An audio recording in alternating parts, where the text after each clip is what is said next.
Hi guys! Ayan ang cathedral nila guys sa Luxembourg. So nag-i-snow fall. So tara guys, pasok tayo dyan sa church.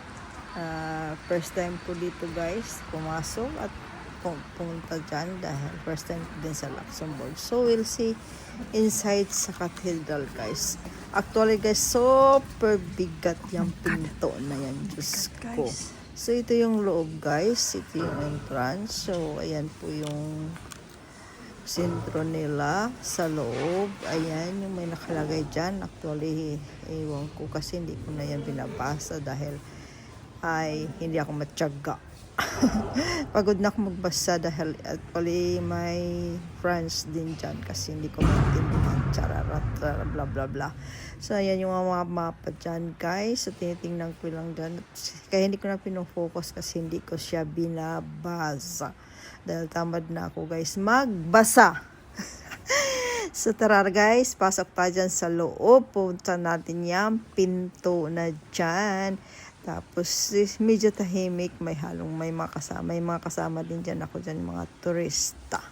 So, ayan yung church. So, ayan yung mga pinto nila talaga, guys. Grabe. Para naman ng mga, ayan o. So, per bigat dyan yung mga pinto. So, yan na yung loob, guys. So, ayan yung mga tao. Nag-ikot-ikot din sa loob. Ayan yung mga kandila nila, guys. Ang gaganda.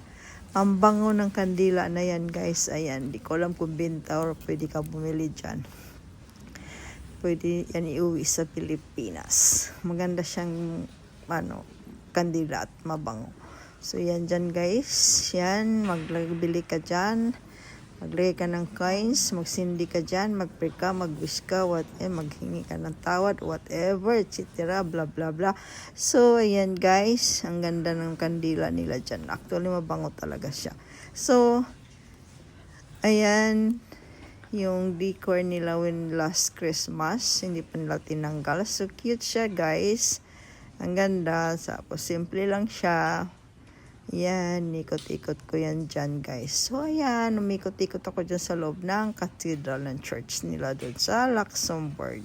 So, ayan dyan yung andyan yung loob. Ayan. Inikot ko yan. Maganda siya. Malit lang siya, guys. Simple. Medyo madilim. So, ayan yung mga souvenirs ng church.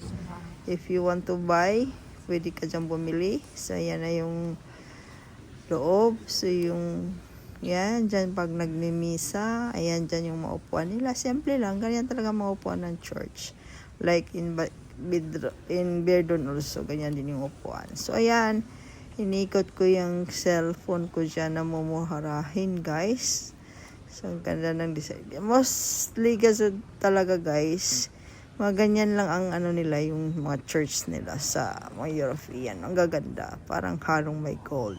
So, ayan, laki yan, guys. Ayan, ikot tayo dyan.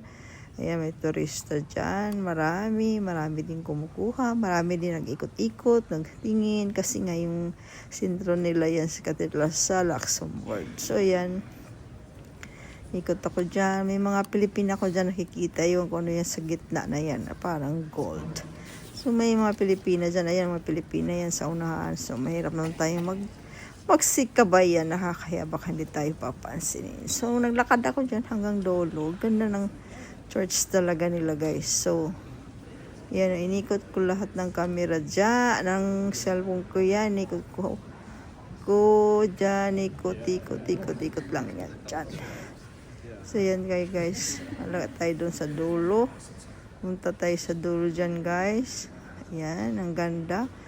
Simple lang siya. At yan, Catholic Church. Ayan, ang laki guys. Di ba? Ang laki. So yan, may nakita ka dyan. May kita ka dyan. May trolley bag. Homeless yan guys. Nagtambay sa loob. Kasi super and doper. Super malamig guys. So, thank you guys for watching my video. See you for the next vlog. Bye!